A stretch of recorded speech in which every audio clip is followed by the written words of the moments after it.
This video is just a short extract from the entire course. If you wish to see all of the videos from this series at higher quality and in far larger screen size, head over to ifskills.com. In this movie, we're going to take a look at the physical sun and sky lighting system. This is part of Mental Ray, and it creates indirect lighting for your scene, and it does so using the Final Gather algorithm. This is a real handy tool for creating day or nighttime shots rather quickly for your 3D scenes. Let's create it by going into our render settings, and we'll choose indirect lighting. And at the top, we have environment, and we have two options here, one of which is our physical sun and sky.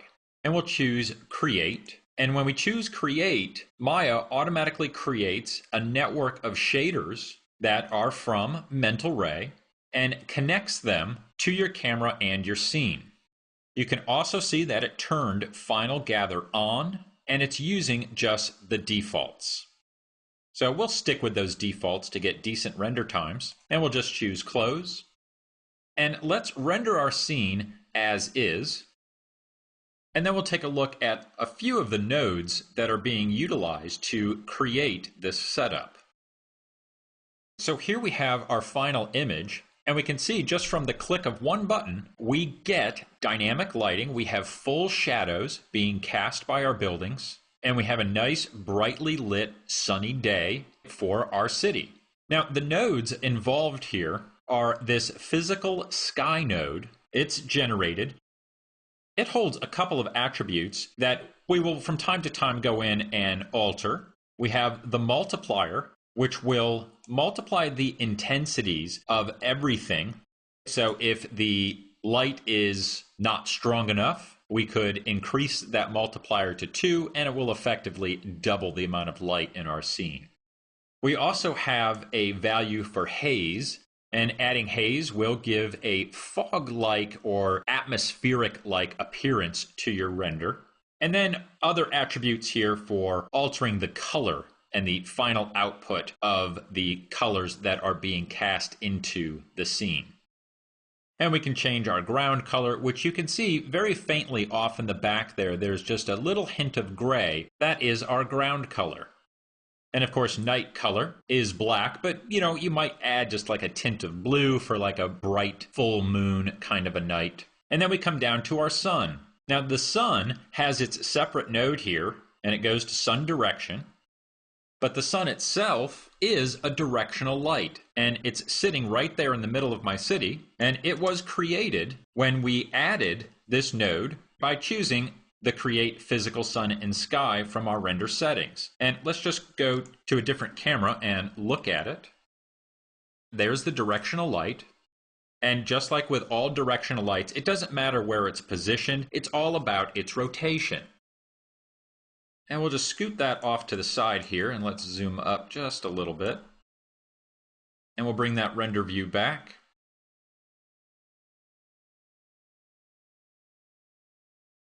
The cool part about this is when I move this light through rotation, it actually changes the time of day. So let's rotate it back so that the sun is actually coming from a very low point in the sky. And we'll render just a small area to see its effects. Now when it finishes rendering, you can see that we have long shadows that are being cast from these buildings over here. Again, the sun is behind it. It's pointing across our scene here. And now even the background color is changing to that dusk kind of pinkish tone, which helps bring illumination into the scene and color. And if I were to rotate this the other way, that'll completely flip my shadows. Now that the light is behind these buildings over here, these buildings will cast the shadow down onto the street, and also it's changing the time of day. Now you can rotate this light however you want, but it's the X value that's truly going to change the time of day. So if I rotate it in the Y, it'll only move the shadows. So giving it just a slight angle like I just did will then cast those shadows away from us.